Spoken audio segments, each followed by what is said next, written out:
tramped into the centre of the cabin and slipped his cell phone out of his jeans pocket. "Can you just do something helpful?" she asked. "You're the one who made us rush into this whole thing without a proper plan." Seb glared down at her. "It's an experiment. I was using my initiative. I didn't know there'd be a dead person here."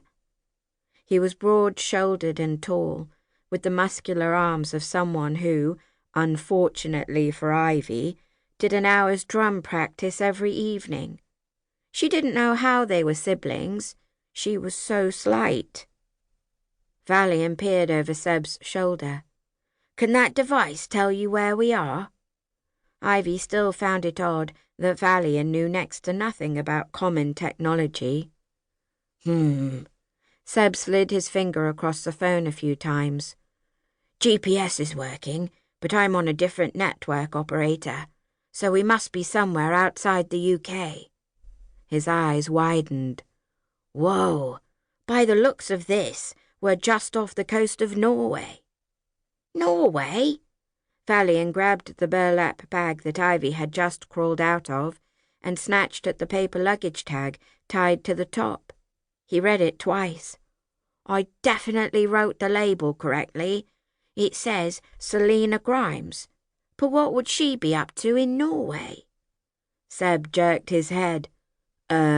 Parent napping, blackmail, torture. The Dirge probably do bad guy stuff all over the world."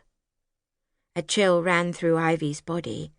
The Dirge was an organization that was so evil, just hearing their name left her cold. "We don't know for sure that she's here yet. The label might not have worked." Secretly, she was hoping it hadn't. Selena Grimes was dangerous. The last time their paths had crossed, Ivy had almost been eaten by Selena's pet wolf. "Perhaps the bag can't take us directly to a person, only to a certain place, like all other uncommon bags." "This bag is different," Valian insisted. "You know that. The great uncommon good are the 5 most powerful uncommon objects in existence. I'm telling you, this thing is capable of more than we know." Ivy considered the shabby old potato sack. It was strange to think that something so ordinary-looking had the power to transport you thousands of miles in only a few seconds. But that was the thing about all uncommon objects. Even the most normal, everyday item could be hiding an extraordinary ability. Seb squinted at the chief officer.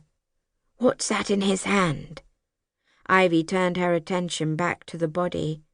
There was something glinting in the man's grasp. Grateful that she was wearing gloves, she gently pried his fingers apart to reveal a tiny silver coin. It was bent in the middle, and there was writing around the edge. "A crooked 6pence, she blurted, scrambling away. She'd recognize the coin anywhere. It was the Dirge's calling card. "One of the Dirge murdered him," Valian said with a scowl. "The label on the bag must have worked. It's too much of a coincidence otherwise. Selena did this." Seb cast a sidelong glance at the door that led out into the rest of the ship. "Selena must have left the cabin only moments before we arrived, which means she's on board somewhere, possibly with other members of the Dirge." He grabbed the great uncommon bag off the floor. "You were right. We didn't think this through. Let's get out of here." Ivy was about to raise an alarm to warn the crew when the bitter whiff of chemicals wafted into her face, making her blink. "Yuck! Where's that smell coming from?" Valian sniffed and turned his gaze to the crooked 6pence in the chief officer's hand. "Tongueweed," he growled. "I'd know the stench anywhere. The Dirge used it on my parents. It's a poison that makes you speak the truth right before you die. The coin's been coated in it. It must have penetrated the man's skin." Guilt tugged at Ivy's heart as she thought of Valian's mum and dad. "We can't leave you."